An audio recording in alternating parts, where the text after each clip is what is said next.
What's up, everyone, and welcome to another Hungover Podcast, episode 139. If you didn't listen to our last podcast, we had a riveting... Why wouldn't they listen to it? It was the most amazing conversation. It was a fantastic, riveting conversation about Keanu Reeves. That was last episode on the Hungover Podcast. Go check it out, episode 138. We spent a lot of time on that, Yvonne. We went deep into Keanu Reeves' filmography to watch his greatest movies and some of his worst movies. It was pretty deepington. But Yvonne, we're not talking about Keanu Reeves tonight. What? Why not? You're breathtaking. You're all breathtaking. I want to talk about him again. I think we could have another podcast about a Keanu Reeves movie coming up. Keanu Reeves Redux. Probably gonna have to wait. Today we're going to be discussing an article by Megan Faro You're nailing this so far. Manesh. Let's go with that. It's on The Verge.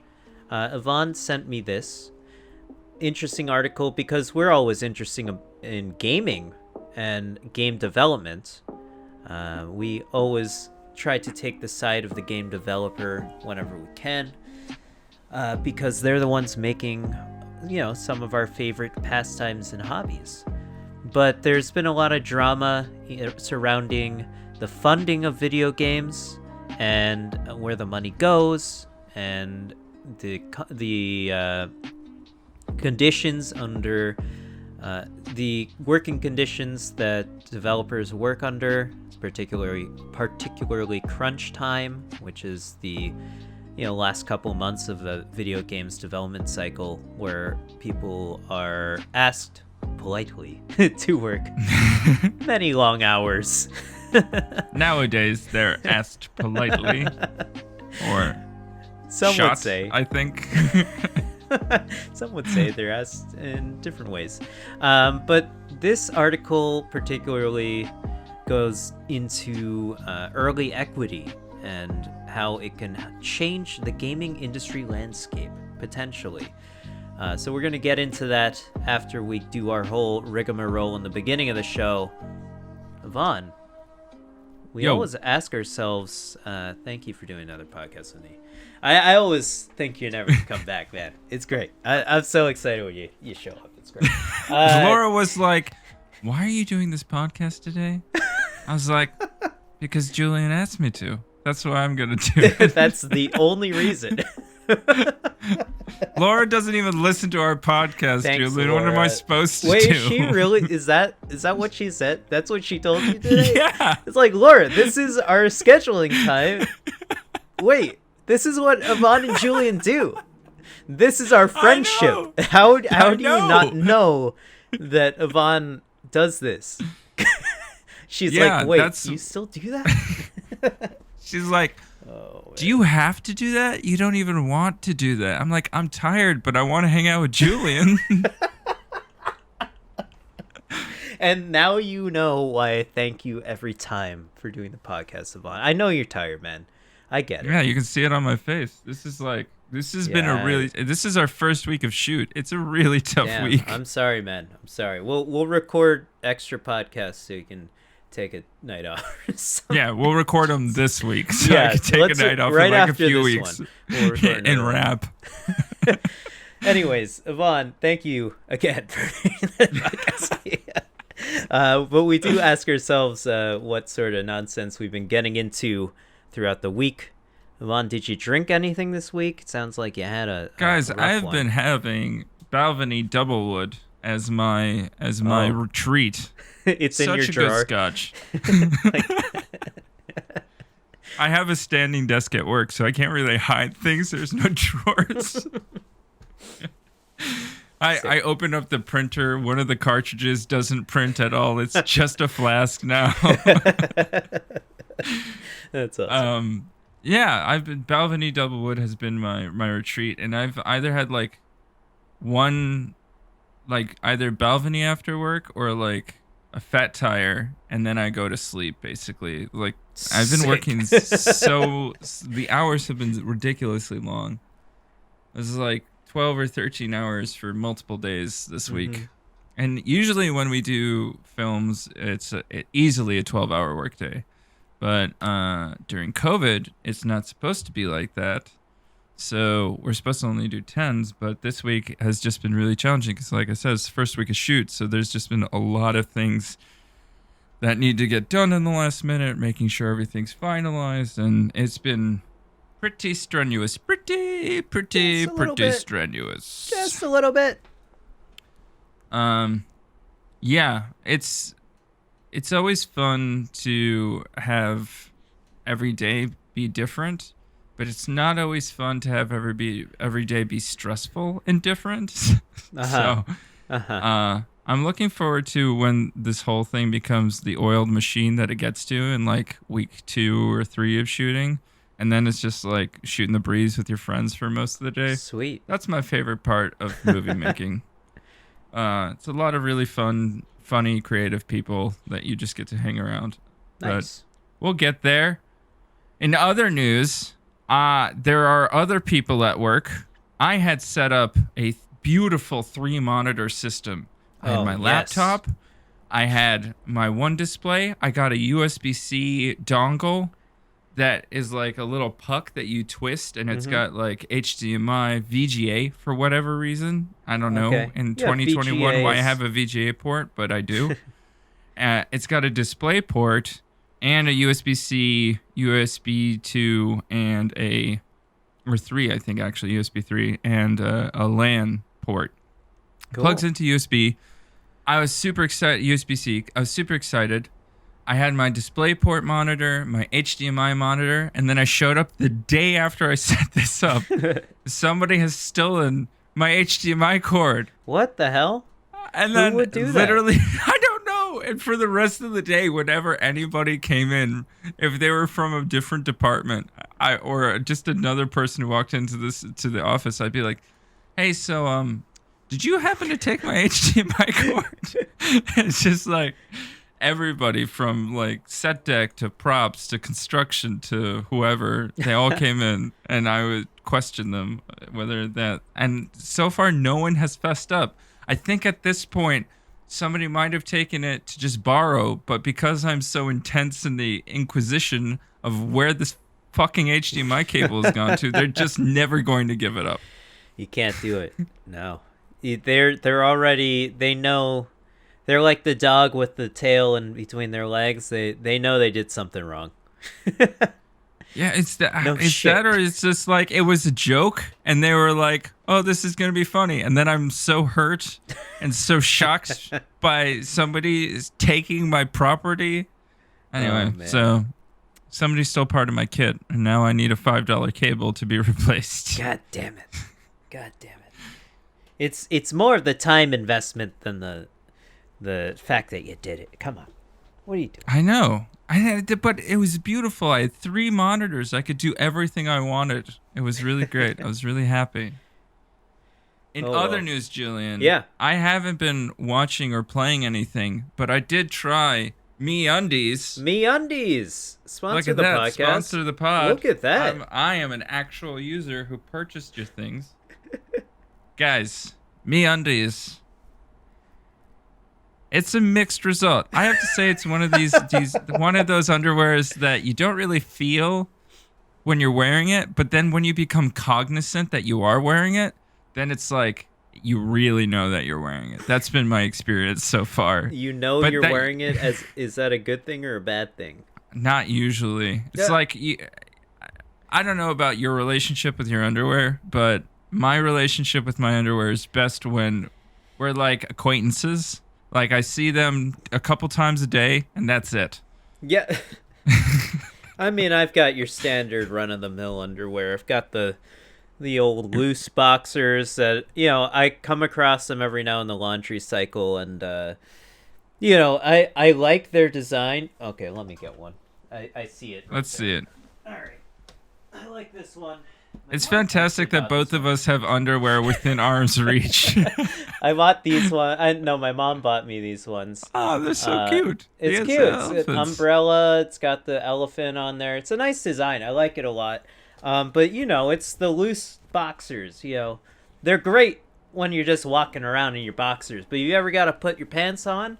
It's annoying. You got to run your hand all the way down. You got to flatten That's it what out. I'm saying. It is I wear the annoying. boxer brief, as was demonstrated by my MeUndies, and I have to say that the boxer brief to me is superior to the boxer. I can't wear the Definitely. boxer. That's too much looseness. I don't Well, feel tucked away. I need to feel tucked, which is the thing that I think MeUndies does really well.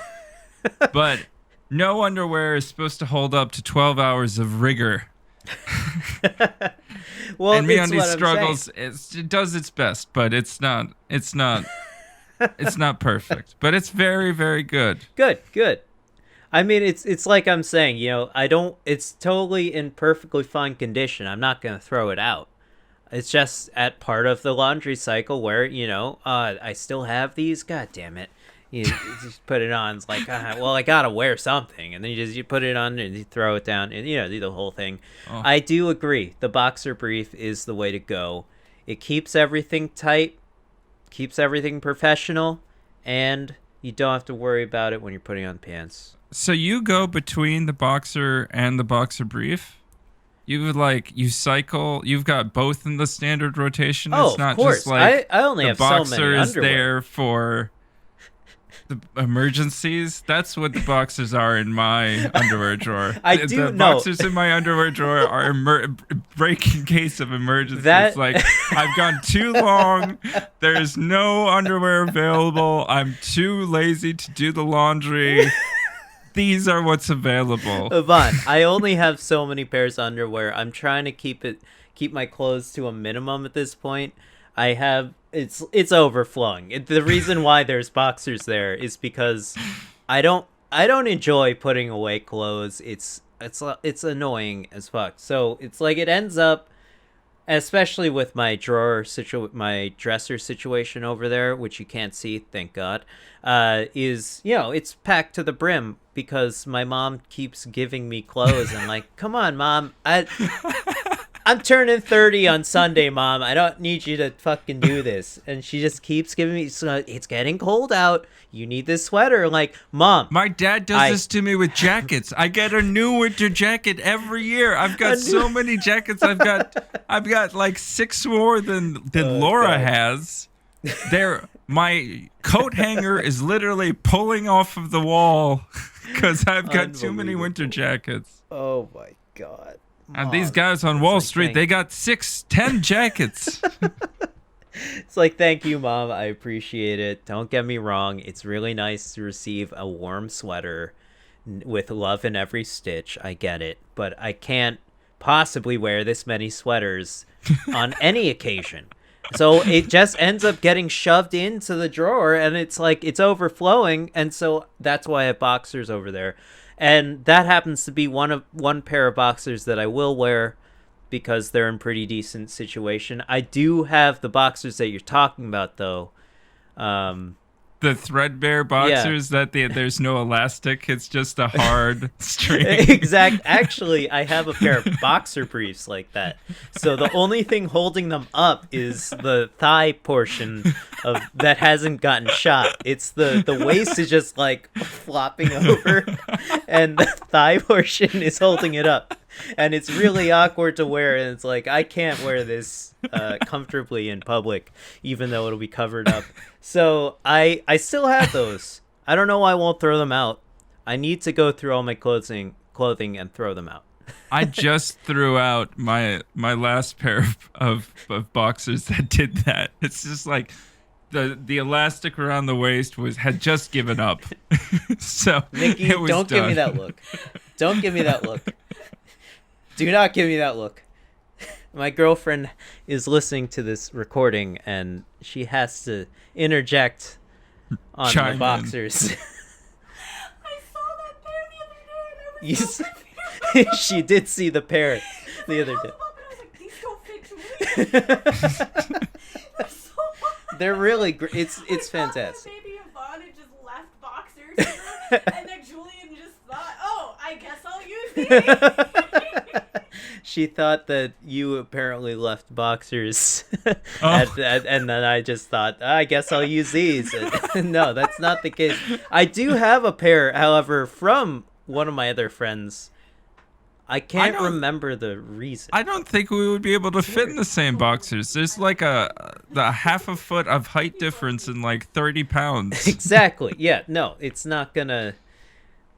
Look, it's a whole thing. Anyways, that's our whole bit on boxers. Thank you very much for listening to the podcast. MeUndies sponsored the podcast. We just did a segment on your boxers, which apparently you guys should all go invest in. I guess. At least try it What's out. the review? What's the review? All right. I say they're well worth trying out. I don't think they're gonna satisfy everybody all the time, but I think that they're worth trying out. 'Cause it's a very specific area. I like them, but it's not an all-day boxer. You've got to come home and then that you change in to your jammy silk boxers ones, that are a little bit looser. They've Yeah, been around the for a boxers, while. man. They've been around for a while. You know, They're your nighttime pals. Yeah. That's great. That's good stuff, man. Anything else? Anything else in your life, Yvonne? There's talking nothing in my life except for work and deciding man. which boxers to wear per day. That sucks, man. My D&D was canceled on Tuesday. We had a fun game on Sunday, but I'm hoping we just got our first real villains introduced in our D&D game, so cool. That's going to be a fun kind of exploration. It's a really interesting thing my DM came up with. It's like 3 guys who get imbued with ancient dragon powers, and they are going to, like, they have legendary actions, but they have legendary actions that they split between the 3 of them. So I see.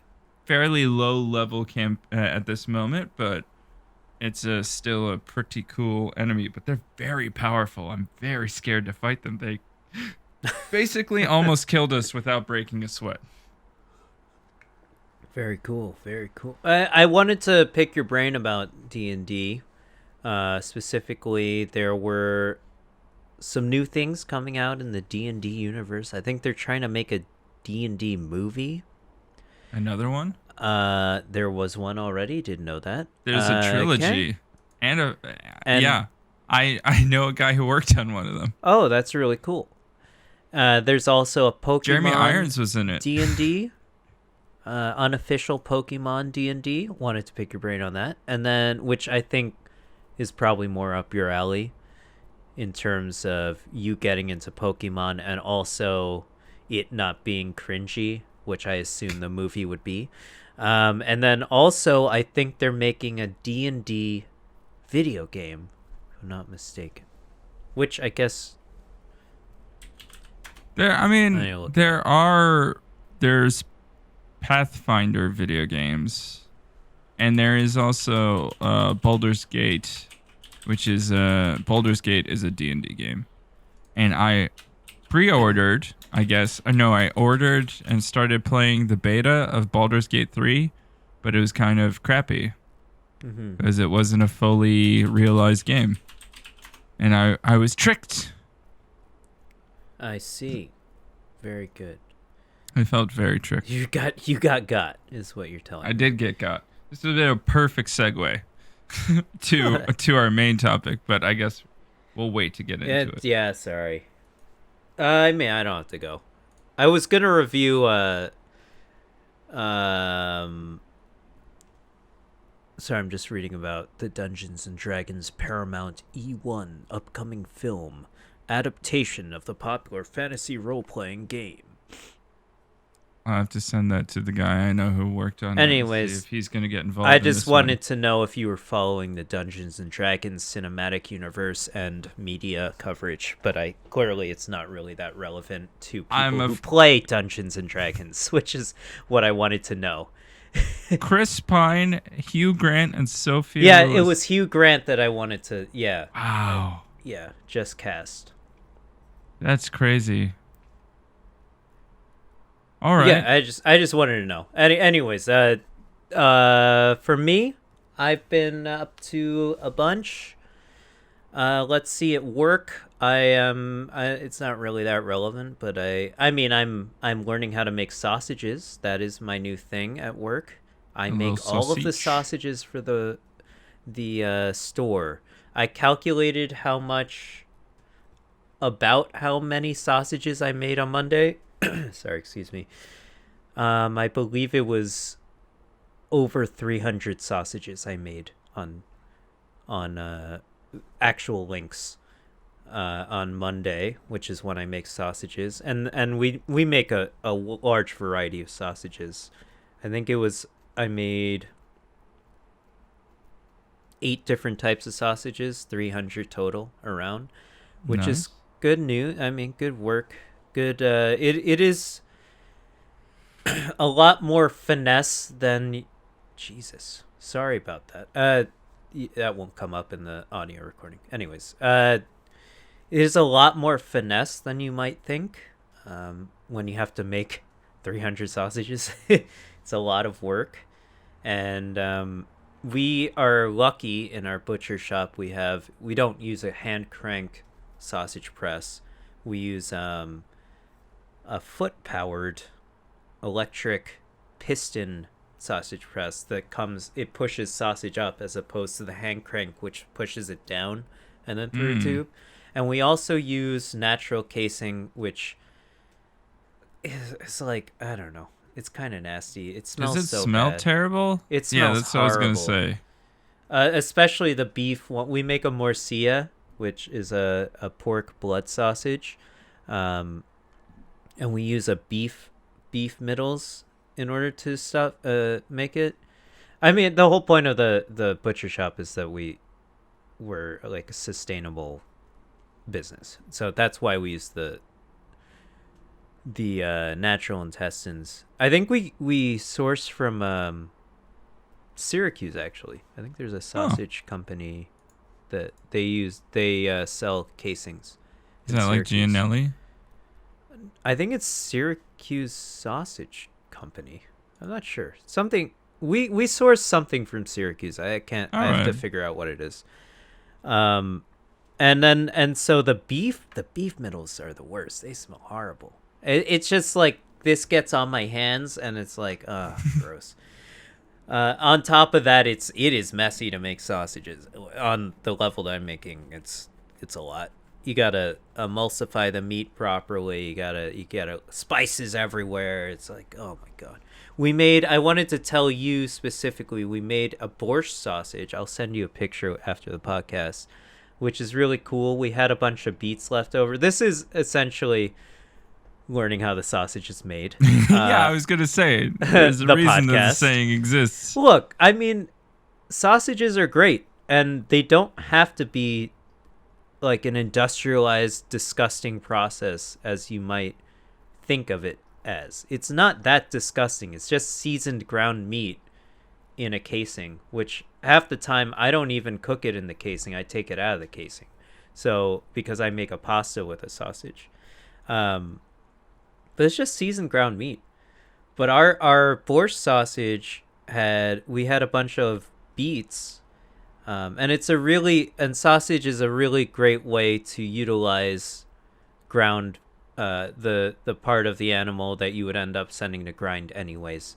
So it's really valuable for a butcher shop, a whole animal butcher shop in particular, to make sausages. So that's why we do. Fair enough. I just bought sausage for the first time in a long time. At home, in fact. I love a good sausage, so this story is really up there for me. But we ended up buying, we also sell produce at our store, so we couldn't sell the beets for one reason, I guess, because you can't sell beets to the area that I work in, and the people in the area that I work in, and so we have a borscht sausage recipe, so I made this beet puree, and I mixed it in with some pork, and it's a beautiful color. It's this vibrant, because it gets diluted by the pork. It's like a vibrant light purple. It's really cool. That's cool. I'll send you a picture of it. Have you people cooked really it did before? like it. Sorry? Have you cooked with it? I haven't maintain cooked the it yet. color when cooked? No, it turns a little more brown. I know that. And we also put dill in it and things that you would find in As you in should borscht. with borscht. Yes, it was great. People really liked Any it. Eastern European dish probably needs dill. Exactly. And then the other thing that I learned at work is how to break down a lamb, which is really cool. So, because we get our lambs in whole as an animal, minus the stomach and lungs and... No, it has everything else. It's pretty cool, actually. Stomach and lungs and intestines, obviously. So it's actually very satisfying to, because we get the head in, it's still attached. We sell the neck, we sell the shoulder, we sell the legs, shank, ribs. Obviously, rack You of sell lamb. whole saddles? We can. Yeah, we what we do with that is we break it into the loin, and we use the flap, which is the belly. We use that for grind, really, because it's kind of hard. It's like there's a tiny lamb flank steak on there, and it's like, that's so sad. It's so tiny. And every now and then the lamb will have an intact lamb hanger steak, which is kind of cool. It's very small. It's like maybe 2 inches long. It's kind of cool. But it's a satisfying when process. When you compare those two to beef, like the hanger steak that you get from beef or whatever. Right, the beef hanger steak is, it's still a small steak, but it is much larger. But it's cool to compare. The animals are essentially the same. They have all the same muscles. It's just much smaller on a much smaller scale. But it is very satisfying to just completely break down this animal on the table with a saw and my knife, and then just package it away. We can put it in the case. It's cool. But also a new game came out.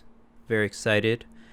I've been waiting for this game, Bravely Default 2. I wanted to talk about it on the podcast. I thought it was... You talked about it last week, that you were excited. A little bit. I said I was excited. I think this game has a lot of really great feature sets in it. It's a Japanese RPG made by Square Enix, the masters of the Japanese RPG, or at least they were back in the olden days. I think they've been trying to branch out into bigger titles, and I don't blame them. Why would they want to keep making the same game over and over again, right? All Japanese RPGs are essentially the same game. This game it's no different. It's like a kind of an homage to old school Japanese RPGs, which I grew up playing and love so much. I really love these games, and I haven't played one in a really long time, and this game is scratching all those itches. I'm about 15 hours in. I've played. It's really great because it's on the Switch. I can play it on the train. And this game does not shy away from the grinding aspect, which I love about that. It's something that I do really like about RPGs. I like grinding out levels. That's something that I like to do. It has its rewarding aspects in it, that you invested all this time and you actually are seeing progress in your character, and your characters get stronger and stronger and stronger. Then you can finally beat a boss or whatever it is. It's cool. I like that sense of accomplishment, and that's why I play these games.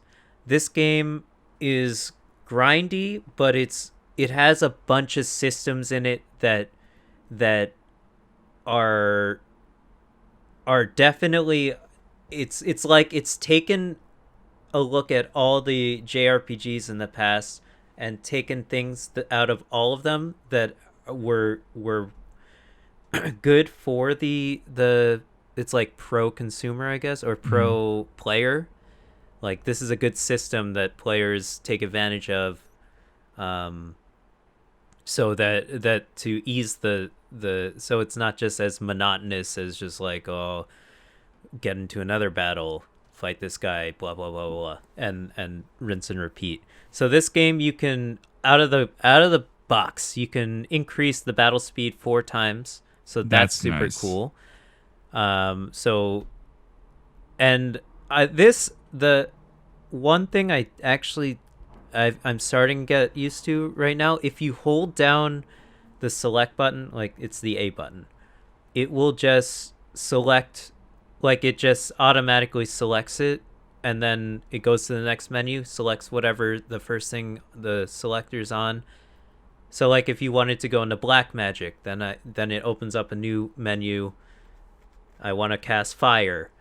So like if you just hold down A, it'll just go through that whole process instantly, and like it'll just select it for you. As even though, so I'm sort of getting used to that. It's actually kind of an annoyance because I end up selecting things I don't want to select. That's a minor gripe.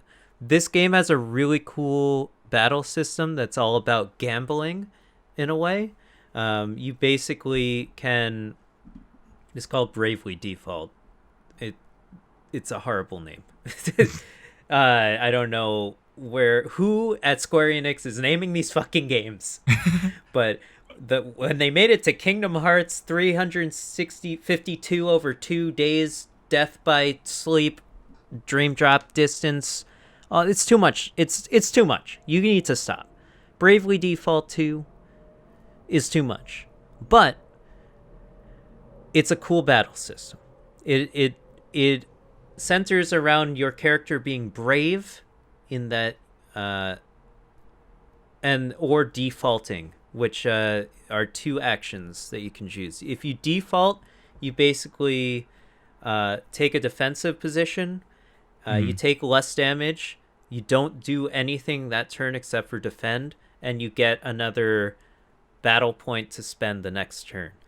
You can stack it up to 3 times, so you can have 3 default points, and then on that third Shouldn't turn... that be Bravely Default 3 then? There will be a third one, I assume. I don't know. Who knows? And then at that point, you can spend all of your brave points and attack. You can do 3 actions at that point. So it's basically a gamble on, is my opponent going to attack me or in a way that I should be defending, or is my opponent going to waste their turn or something. The opponent has the same exact system in play as well. So the other thing is that you can do that. So basically if you stock up 3 points, you can make 3 turns on your next turn. Then you'll have 0. If you have 0, you can take 3 points from the next, or up to 3 points from the next turn. And then, so basically you can do 1 3-action turn, and then the next turn you can do another 3-action turn if you wanted. At that point, you wouldn't be able to do anything, though, for 3 turns after that second turn. I hope that explains it. So basically, if you have negative points, you end up just standing there and you're totally open to attack. It's like taking points for credit. Right, exactly. So it's a cool system, and it keeps the battles engaging. And in fact, that if you don't gamble correctly, it's not necessarily a gamble. If you don't play correctly, you end up getting fucked, essentially. So it's a cool way to make the battles engaging and have a level of difficulty that is engaging, which I find super awesome.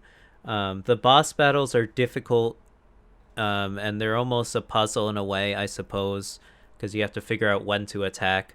And so that's a really cool system involved. And I really like the battle system. I think that basically it has a really appropriate level of difficulty that I often find in new JRPGs that I want to play is not there, right? Like, for instance, the last Pokemon game, I mean, no Pokemon game is difficult, but that's a JRPG that I do like. But by the end of the game, I was so bored with it because my Pokemon were over-leveled. In this game, maybe I can get to the point where I'm over-leveled, but the battling will still be engaging, I would say. And I found that in Dragon Quest XI's Echoes of an Elusive Age Definitive Edition on Switch, I found that the battles were getting too boring because I was over-leveled again. So it's not that I'm grinding in those games, it's just that the level of difficulty is not there. This game is difficult, so I find that really awesome and engaging. It has a boring story, I will admit. It's just like run-of-the-mill crystals need to be found, save the world, bad people, whatever. So I don't really care for the story. I think the characters look silly, although the environments look amazing. So it's like a weird dichotomy. The characters are sort of like chibi characters, but the which is confusing because the concept art for the game, you know how Japanese RPGs always have those 2D really beautifully drawn characters, is so cool. Like the characters look super awesome in those drawings. So I wish they could have translated it better to the character models. But it does also have this super cool system where it keeps you coming back to the game. So there's jobs, so you can level up your character's abilities in a certain role. So you can customize your party. So that's cool. That's been in other Final Fantasy games. I think particularly Final Fantasy 3, if I'm not mistaken. And then you can also send out like expeditions while you're not playing, which I think is just a really cool system. And basically that expedition gives you experience points, job points, and items. And so you're constantly getting an influx of things that help you progress through the grind that the game sets. So you do need to level up a lot, but the game is constantly giving you experience points and different ways. There's side quests and different ways to level up. So it gives you a varied way of leveling up, which I think is much needed in the Japanese RPG space genre, because it does end up becoming a grind in some ways. So this game does a really good job of having a grind, but giving you many options of leveling up. So I just want to say that I do really like this game. I intend to play the rest of it, as opposed to getting bored halfway through it. JRPG, which does happen with very long and involved RPG games. Yeah. And then But the other game, it's really cool that immediately off the bat they've got so many things that you can get really enticed with, and the fact that you can immediately speed up combat 4 times is actually super powerful in terms of keeping people engaged. It's awesome. And then the other game I beat on stream last night, we're recording this on the 4th, is Yakuza Kawami. I love Yakuza now. It's my second favorite so far. My second favorite gaming franchise, right behind Metal Gear Solid. It has a over-the-top story. It's got super cool cutscenes, super cool characters, so cool. I had a really fantastic stream, and I beat the game. It's difficult as fuck. It's just a great game. I really can't suggest that game enough. It's got something for everyone. So I think just give it a shot. It's on PlayStation. I think all of the games are coming out on Xbox, and they're all definitely on PC right now. Maybe not all of them, but they're all coming out on PC and Xbox soon. So get on that game franchise. Super cool. Otherwise, I don't want to take up too much more time. I just wanted to talk about Bravely Default. I thought it was a cool game. It sounds like a very cool game. Sounds like a game that if I had more time, I could devote to, or like a train ride. Right. It's perfect for commuters that like RPGs. I think this game is super awesome. It's great. But we other things that are Vaughn. I don't have a segue. You got a cool segue about awesome video games that we were just discussing? Some of these games would be amazing to play, but what about if they hadn't come through a development cycle that would have allowed them to come to fruition? Well, many games have to endure that, or their creators have to endure many different kinds of commutes in order to pay for creating the games that they want to create. Well, it's true. This could all be changing with a new system of funding that is coming to video game developers near you thanks to Moonrise. Yes. So this, I will not butcher her name again. It's Farokh Manesh. Megan I don't know. Farukmanesh. Let's go with that. Her Twitter handle is Megan Nicolette, so I don't know where that's coming from. But she wrote an article reporting about how a potential shift in the way game studios and game developers are funded could change the whole conversation around how video games are made, I think. Yeah. Vaughn, can you explain early equity to me again?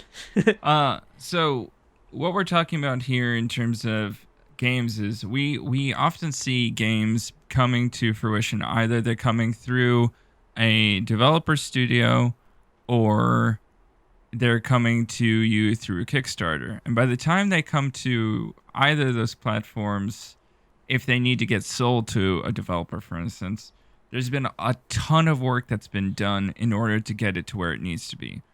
And then you get an infusion of equity there, which means that people are giving you money to basically continue the development of the game.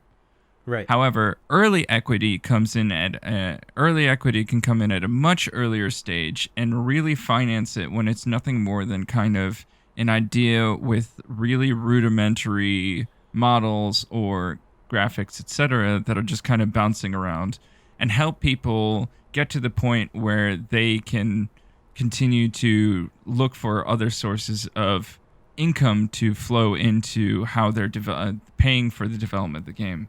So one of the major things that we think about, whether it's writing a script or developing a game, is that you have to bring it to the point where it's taken shape enough to not scare investors away.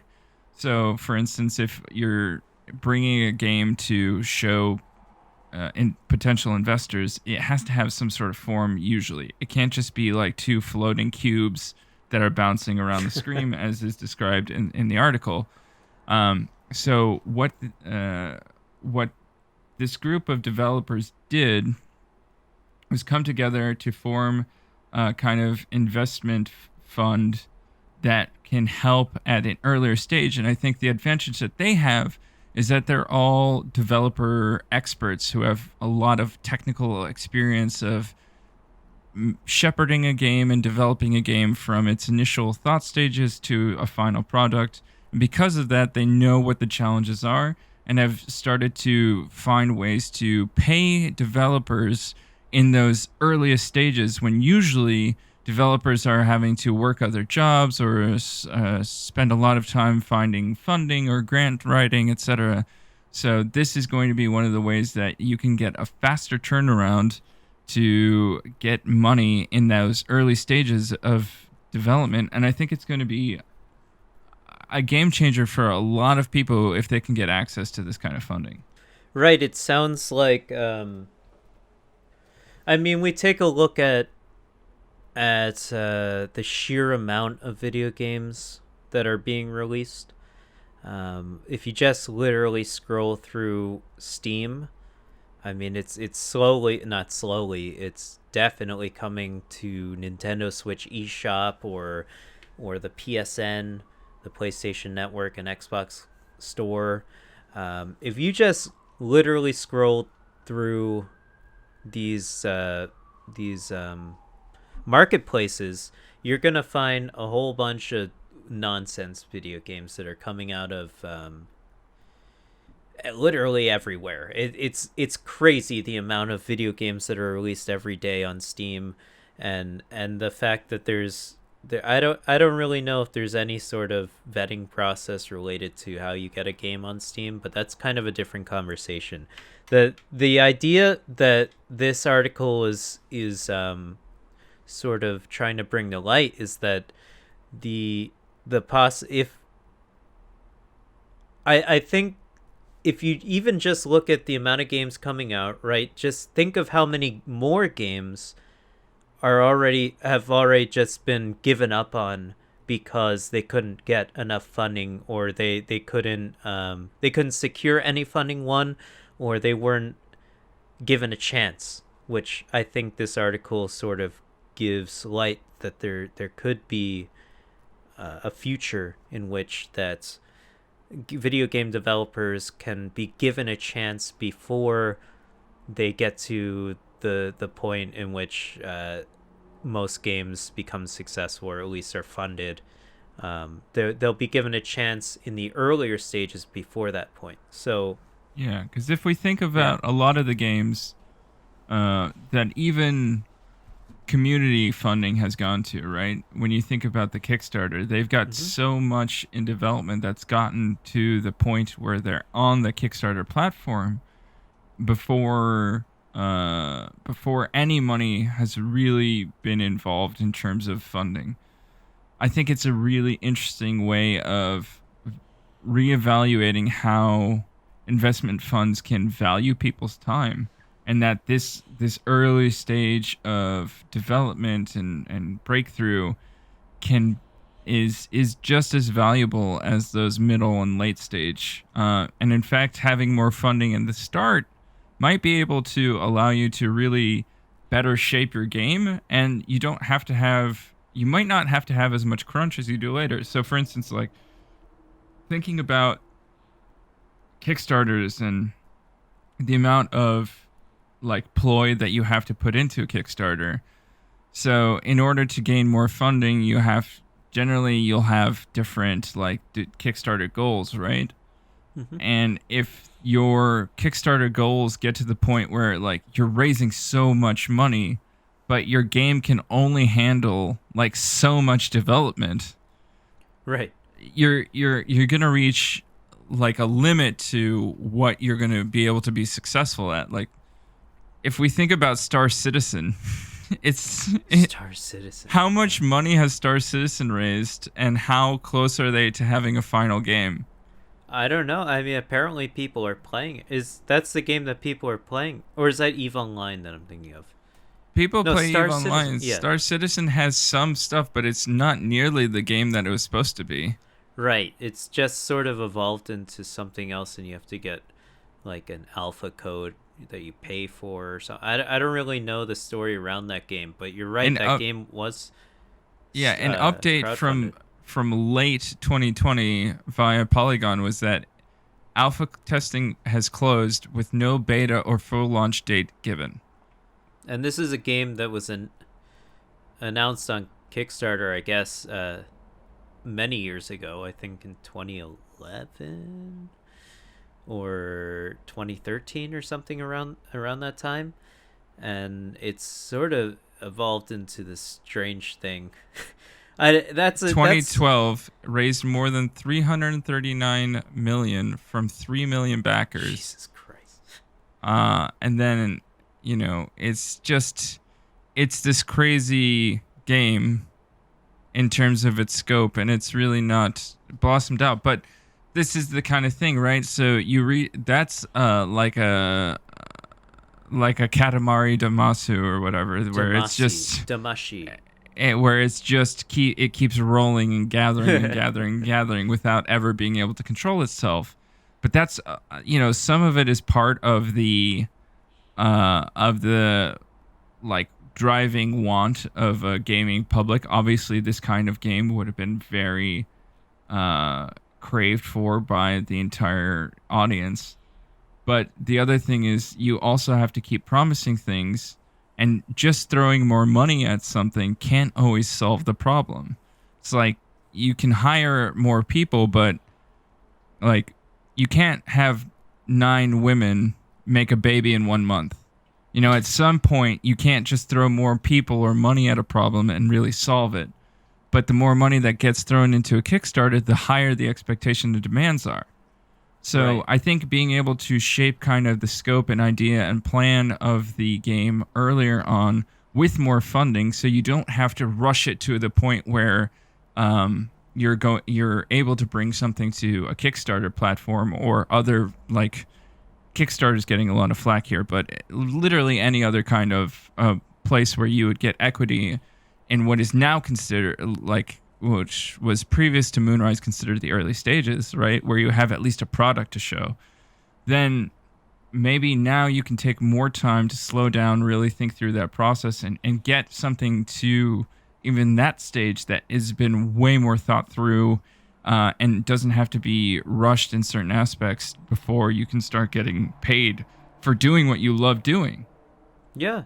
I mean, I guess you have to look at the gaming industry as this emergent industry that sort of, I mean, it had a rough start, right, in around the 70s and 80s, and then it got really popular. Then it crashed, and then it got super popular again after Nintendo released the NES, and it's sort of evolved into this multi-billion-dollar industry very quickly, and there weren't any sort of structures placed, or any sort of real regulations aside from I believe they're called the ESRB in terms of rating video games, but just in terms of how video games are made, if there's any sort of regulation on that, is there any, not that regulation is necessarily a good thing,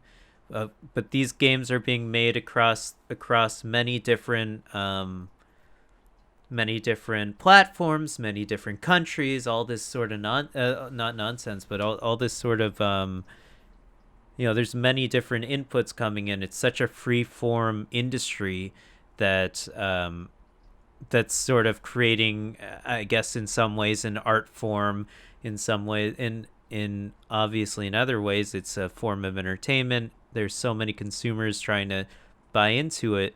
So if you take a look at it from that standpoint, I guess the question is, why do you need something like this when games are still being funded?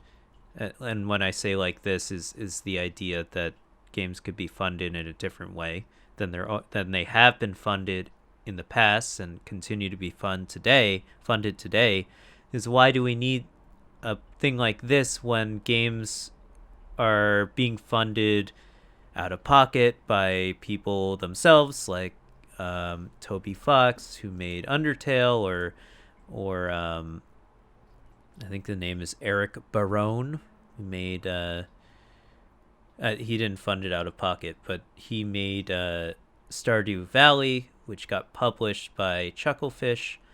There's also Axiom Verge, made by one person as well. I mean, when you have these success stories like this, it's hard to make a case in a way for something like this. I'm just trying to play devil's advocate. I agree. No, I understand.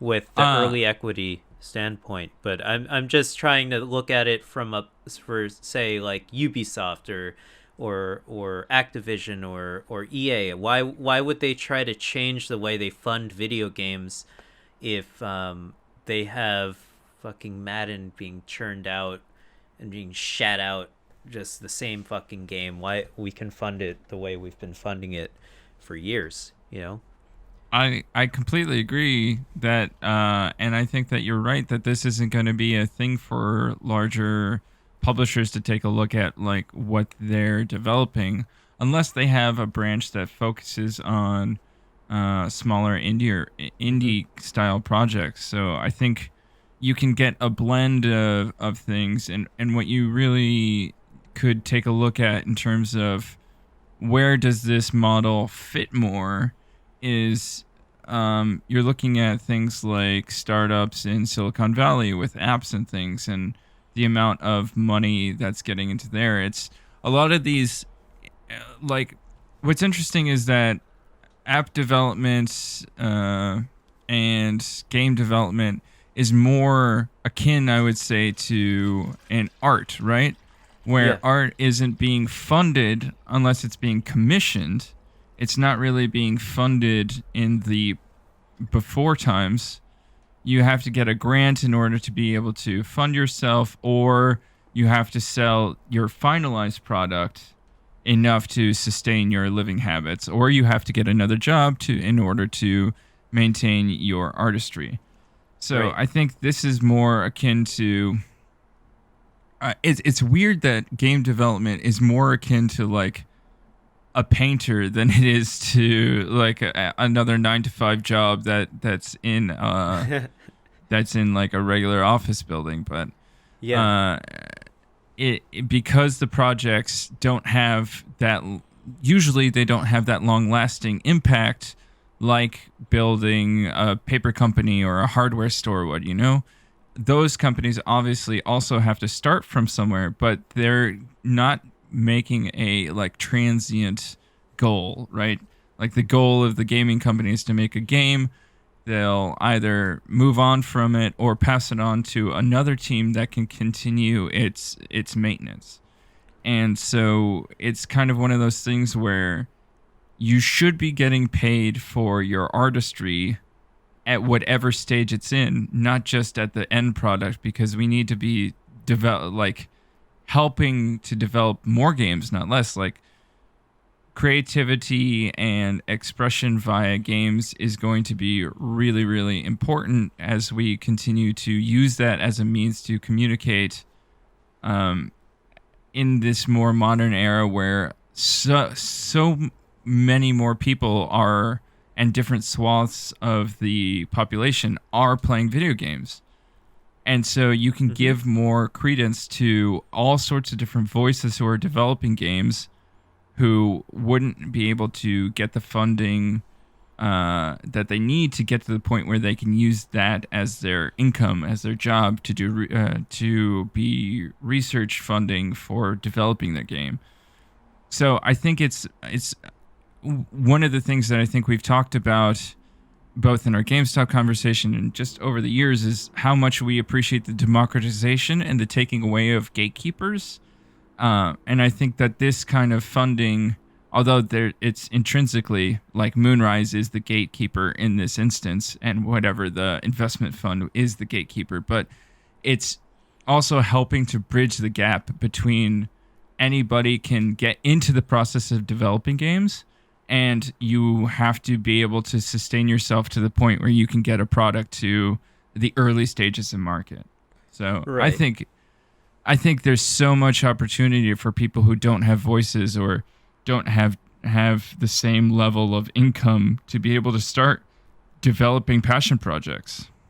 Yeah, it seems like a really great way to foster creativity and let people do what they want to do, Yvonne. So I definitely, that's why I agree with this sort of sentiment. And if it's a private fund. Yeah. So what we're talking about in terms of this one, I believe it was started Moonrise, by right? Eva Carr, Moonrise, and it is a collection of directors at AAA devs to leaders at successful independent studios. So they're getting a bunch of people together that have a lot of knowledge, and their goal, Moonrise's goal, is to ease that early money. Right. Flexible funds, fast decisions, good investment terms with no voting rights needed, So you're not just getting money, but you're not having to relinquish the direction of your game. So a lot of places will also have to relinquish voting rights on their board, and if their backers gain enough influence on the board, for instance, right, they can push it to market to try and churn a buck rather than produce the game that's going to have a lasting impact. So yeah, I think this is a powerful tool if it can continue to grow. And just having one fund like this doesn't mean that this is where it's going to stop. You could have multiple funds that are looking to provide funding and for lots of different voices, lots of different styles and levels of games. Do you think this has sort of come out of the idea that game development is sort of hitting like a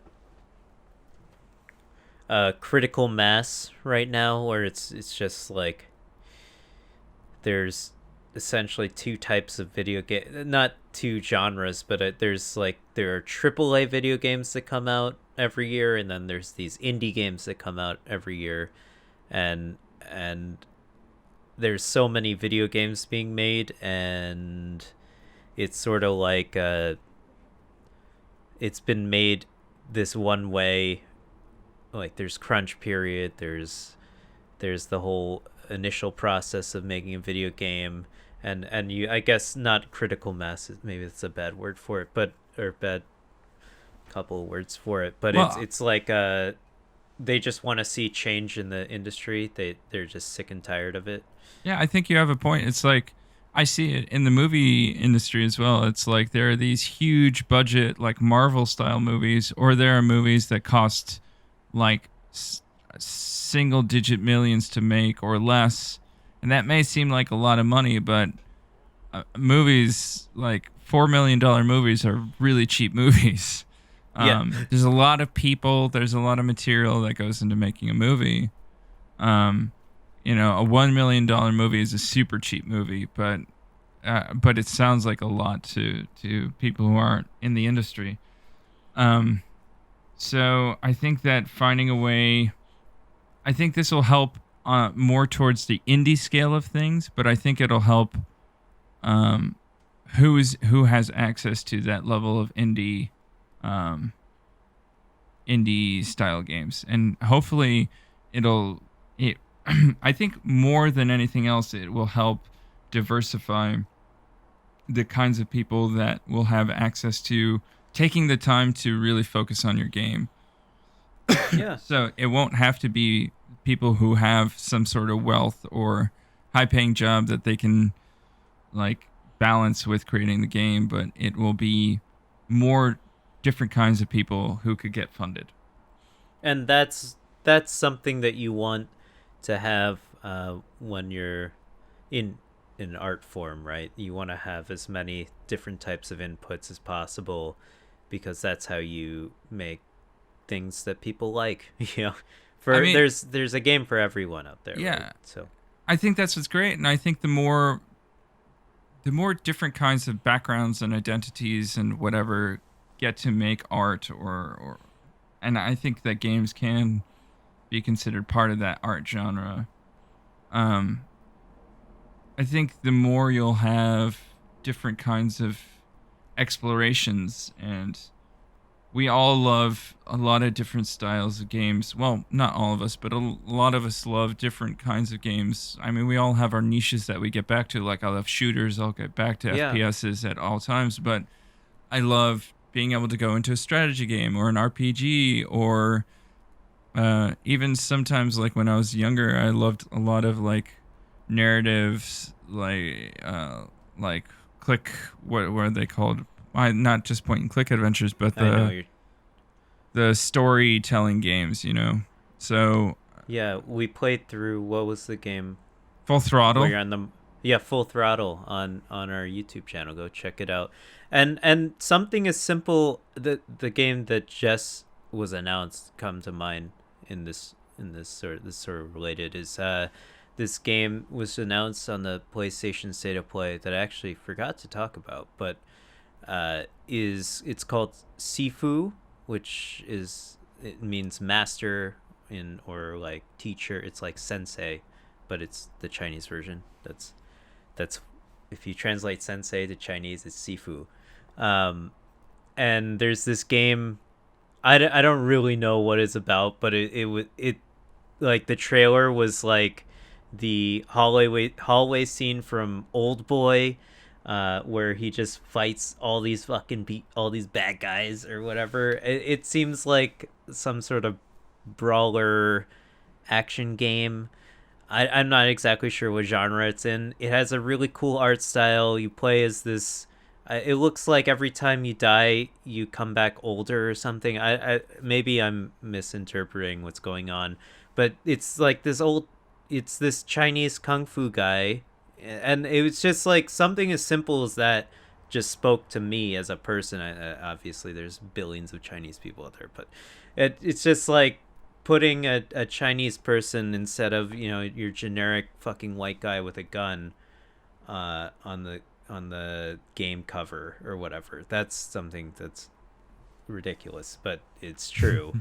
In every Call of Duty, there's a generic white guy with a gun on the screen on the cover of the game. So it's just something as simple as that. I don't really see much Chinese representation in video gaming at all. Although there are, and that's partially because China sort of the Chinese government censors video games a lot. which I that's a whole other podcast. But it's just cool to see that, like, this is why I wanted to bring it up, is because, like, that's just a different input of trying to tell a different story that I care about, that speaks to me. Like, Chinese kung fu is so cool to me. I love that. So trying to see just the different varied approaches you can have it from a video game. I don't know how that game was funded, but maybe that game could have come out earlier or something like that, or there could have been another game like it. Yeah. You could have much more representation of Chinese stories in a variety of different ways, like cooking games or language games or history games, or even like small first-person shooter games that kind of have larger representation issues or deal with different stories. Like, I only see it as a benefit to have for people to have access, but it's going to be interesting to see how viable this is going to be for those people to maintain their funds. So, like, a fund only has so much money and needs to recoup earnings, right, in order to maintain itself. So I'm interested to see what kind of sustainability a plan like this can actually have. Yeah, man. This is exciting. I hope that it can make a real change in how video games are funded and developed. And I'm excited. You know, if the people making the things that make you happy are happy, then maybe they'll make better things. I don't know. Who knows? And maybe we'll all be happy together. Say, when you start getting paid for the things that you love to do, it makes you happy. It's true. And then you make more of it. So it can only benefit literally everyone. So I hope we see some good changes in the video game industry, because it's a weird hobby, but I guess it's not that weird anymore, but it is important to both Yvonne and I, and it's obviously important to video game developers who make a living off of it. So we'll check it out in the future. Yvonne, thanks for bringing up this topic and doing another podcast with me. Of course. I appreciate it. Thank you, Julien. I wanted to give a shout out to anyone who's made it this far in the podcast. I wanted to just some final notes to clean up. I did change the intro song last podcast. I know it's so jarring to hear a new intro song after you've been listening to this podcast for 3 years every single week. Totally. I know all of you are so dedicated to our podcast, but I changed it because we've been getting copyright strike on the old intro song, and I do not want every time I try to challenge it, they keep throwing more jargon in there that makes it sound like if I do this in the wrong way, I'm gonna get fucked instead of them. Even though I have the rights to the song, because it's like, I don't know. So so I just completely changed the song. I don't even want to deal with it.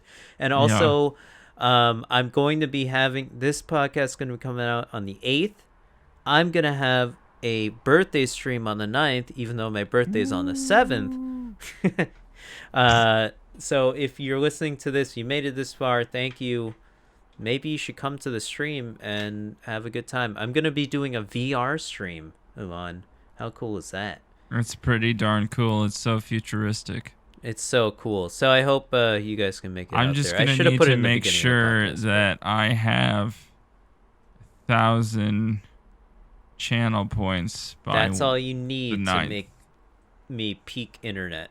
I'm trying to become peak internet, where you interact with me and spend fake money and make me do something. That's peak internet. That is peak internet. No, right, no monitor value. We're going to tune in to Julien doing peak internet, and we'll report to you how peak internet went for Julien's liver. Thanks, everyone, for tuning in. He's really going to do a hungover podcast like 2 days later. Finally. Okay. Bye, everyone. Have a good one. Bye-bye.